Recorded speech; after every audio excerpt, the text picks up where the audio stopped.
Greetings, everyone. Hope all of you are having an absolutely fantastic day.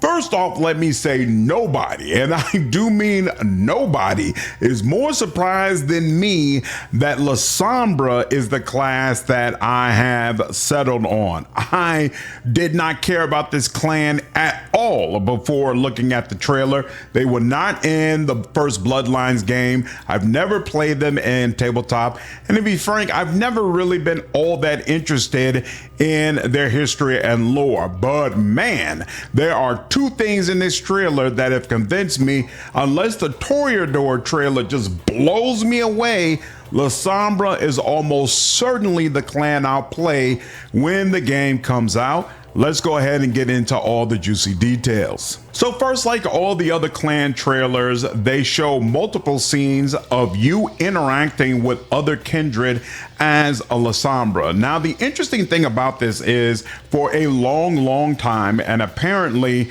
during the time before Fire went to sleep, the Lasombra were not a part of the Camarilla. In fact, they were part of an organization called the Sabbat, which basically was a collection of clans who believed in truly being vampires, devouring humans freely, and were basically against everything the Camarilla was about. And so for a long time, the Camarilla was completely against the Lasombra, but things have changed a lot with both the Bruja and the Gangrel clans leaving the Camarilla. They're short on allies. Things have changed significantly in the Sabbat as well. So that relationship for the Lasombra soured, and they have decided to join up with the Camarilla, which is very interesting because there are definitely some people who feel like the Lasombra are capable of taking over the Camarilla from both the Ventru and the Toreador, but that's a conversation for another day. Anyway, it looks like some of that history is going to come up in at least some of your conversations. They touch on how the Lasombra are a more recent entry into the Camarilla. I think that's super cool. The more lore that's roped into your adventure, the better. Now, in addition to previously being members of the Sabbat, the Lasombra also have access to Oblivion, which are vampiric powers that specifically deal with shadows. So essentially they're known for operating in the shadows, and on some level it makes people trust them even less. Some character customization is shown just like all the other clans. So you get to see some of the different outfits, and one of the outfits is a full straight up priest, which not only allows you to dress as a priest, but in addition, there is reactivity where people will actually respond to you being a priest, and it'll open up other dialogues. That is super cool and opens up role-playing possibilities for you being this ancient and basically evil vampire who is also portrayed as a priest to the outside world. I think that's amazing and really makes me interested in playing the clan. And honestly, there's a very specific role play option that I feel like this opens up. We'll talk about in a bit when we get further into the mechanics. Speaking of the mechanics, the Lasombra affinities are Dominate, which you've already seen from Ventru and I believe Tremere, Potence, which you've seen from Bruja, and Oblivion, which is almost certainly going to be unique to the Lasombra in this game. Now, Oblivion is all about them being able to reach into the shadows and use shadows in order to impact our world. Quick tangent that I know a lot of you are not going to care about, but I care about it because I'm weird in a way that I like combining different games. I like taking characters from one game and in my mind role-playing as that character in a totally different game.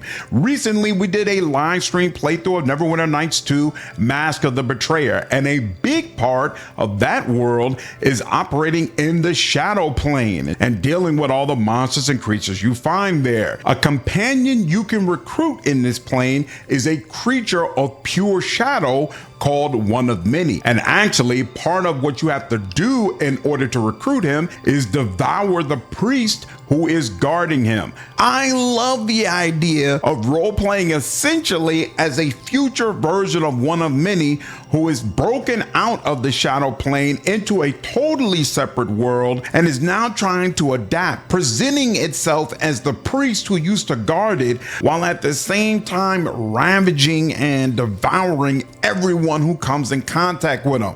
This is going to be so much damn fun. Getting back to the mechanics, when you feed on an enemy, you're going to automatically cast yourself into a shadow, and this makes you harder to see.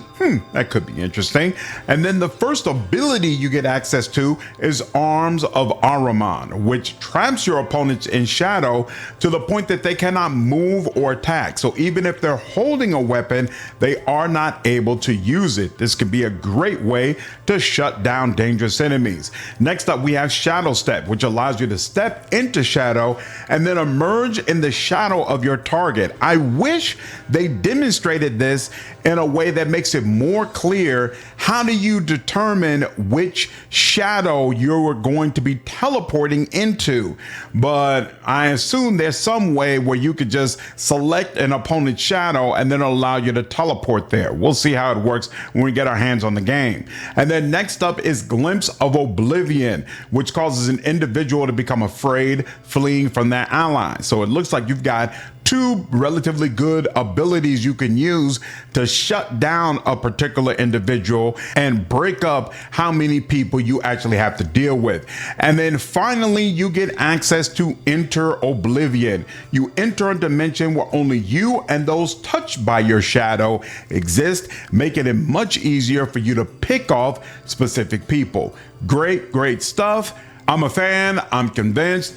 Maybe Toreador comes out with something that is just like, whoa, all right, maybe I am going to be a Toreador. But other than that, most likely I'm going to go ahead and go Lasombra. I think the role-playing opportunities here are amazing. I love it. I think it's going to be really, really freaking cool. I'm not all that hyped about it mechanically. Frankly, I feel like Ventrue or maybe even Bruja would be superior mechanically, but and whatever, I'll figure it out. Not really worried about that. You all know me. Story, dialogue, and role playing is what really matters the most. And so that's what I'm going to focus on. I think Lasombra is going to give me the playthrough that I'm looking for. Anyway, that's the video. You all let me know down in the comments your thoughts on what's been showcased. As always, I appreciate your feedback. If you haven't already, don't forget to go ahead and subscribe, hit that like button, hit that bell so you don't miss any videos. There are also links down below if you want to sign up as a member or sign up to my Patreon. I'll see you all in the next video. Take care.